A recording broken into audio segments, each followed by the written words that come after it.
Yes, Shafeed പറഞ്ഞതുപോലെ അവിശ്വസനീയമായ കാര്യങ്ങളാണ് ഈ കൊലപാതകത്തെ തുടർന്ന് അവിടെ നിന്ന് വരുന്നത്. പോലീസിന് നേരത്തെ പറഞ്ഞതാണ്, പോലീസ് ഇയാൾ വെഞ്ഞാറമൂട് പോലീസ് സ്റ്റേഷനിലെത്തി ഞാൻ 6 പേരെ കൊന്നിട്ട് വരികയാണെന്ന് പറയുമ്പോൾ എന്തോ മനോവിഭ്രാന്തിയുള്ള ഒരാൾ വന്ന് പറയുന്നു എന്ന മട്ടിൽ തന്നെയാണ് പോലീസ് കണ്ടത്. പക്ഷേ അയാൾ പറഞ്ഞ സ്ഥലത്തൊക്കെ പോകുമ്പോൾ അവിടെ രക്തത്തിൽ കുളിച്ചു കിടക്കുന്ന മൃതദേഹമാണ് കാണാൻ കഴിഞ്ഞത്. അല്ലെങ്കിൽ അതിലൊരാളൊഴികെ ബാക്കി മുഴുവൻ പേരും മരിച്ചിരുന്നു. ഈ അഫാൻ കൊലപ്പെടുത്തിയ ഫർസാനയുടെ മൃതദേഹം ബന്ധുക്കളും നാട്ടുകാരും തിരിച്ചറിഞ്ഞിട്ടുണ്ട്. ഫർസാന ഒരു PG സ്റ്റുഡൻ്റാണ്. ആയൂർ ഭാഗത്ത് ഏതൊരു കോളേജിലാണ് ആ കുട്ടി പഠിക്കുന്നതെന്നാണ് ബന്ധുക്കൾ, അയൽക്കാർ പറഞ്ഞത്.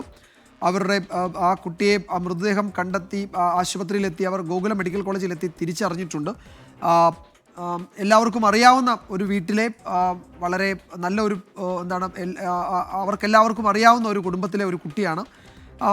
എന്താണ് ഇതിന് പിന്നിൽ, എന്ത് സംഭവിച്ചു എന്നതിൽ ഒന്നും ഒരു വ്യക്തതയും ഇപ്പോഴും വന്നിട്ടില്ല. അവർ ഇതിൽ കൂടുതൽ കാര്യങ്ങൾ പോലീസ് പറയട്ടെ എന്ന നിലപാടിൽ തന്നെ നിൽക്കുകയാണ്. നാടിനെ ഞെട്ടിച്ച കൂട്ടക്കൊലപാതകത്തിൽ പ്രതി അഫാൻ നടത്തിയത് 3 ഇടങ്ങളിലാണ് ആ കൊലപാതകം അയാൾ നടത്തിയത്.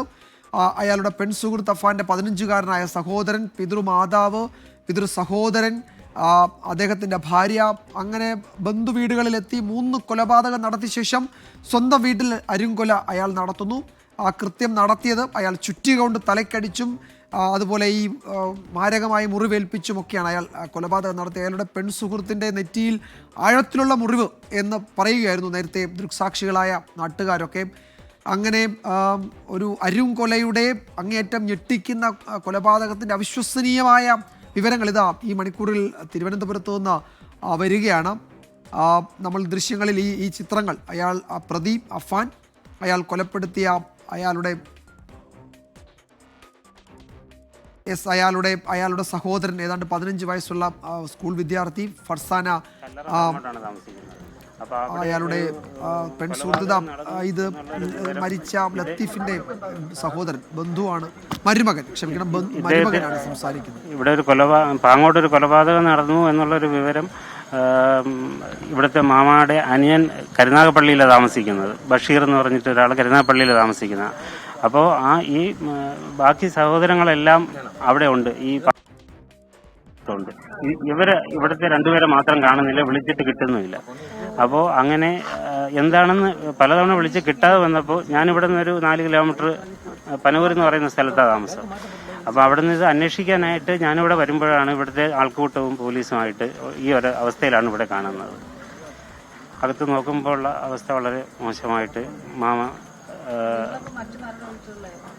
എന്തേ അല്ലല്ല, ഞാൻ പനവൂര താമസിക്കുന്നത്, ഇവിടെ നിന്ന് 4 കിലോമീറ്റർ ഡിസ്റ്റൻസിൽ. ഇവിടെ വിളിച്ചിട്ട് കിട്ടുന്നില്ല എന്നുള്ള വേറെ ഫാമിലി പ്രോബ്ലം ഒന്നും ഉള്ളതായിട്ടൊന്നും അറിയില്ല. കൊലപാതകം ചെയ്തു എന്ന് പറയുന്നത് ഇവിടുത്തെ എൻ്റെ ഫാദറിലോട് തന്നെ അനുജന്റെ മകനാണെന്നാണ് ഈ നാട്ടുകാരിൽ നിന്നും എനിക്ക് അറിയാൻ സാധിച്ചത്. ഈ പയ്യനെ ഞാൻ ഏകദേശം അവനിപ്പോൾ 23 വയസ്സെന്ന് പറയുന്നു. സ്കൂൾ കാലഘട്ടങ്ങളിൽ ഒരു 7 വർഷം മുന്നേ ഞാൻ നേരിട്ട് കണ്ടിട്ടുള്ളൂ. അതിനുശേഷം ഞാൻ കണ്ടിട്ടില്ല. ഇവിടെ വെഞ്ഞാറമൂടാണ് ആള് താമസിക്കുന്നത്. എന്തേ അതിനെക്കുറിച്ചൊന്നും അറിയുന്നില്ല. അങ്ങനെ ഒരു ബന്ധത്തിനെ കുറിച്ചൊന്നും പറഞ്ഞു കേട്ടില്ല. 23 വയസ്സേ ഉള്ളൂ.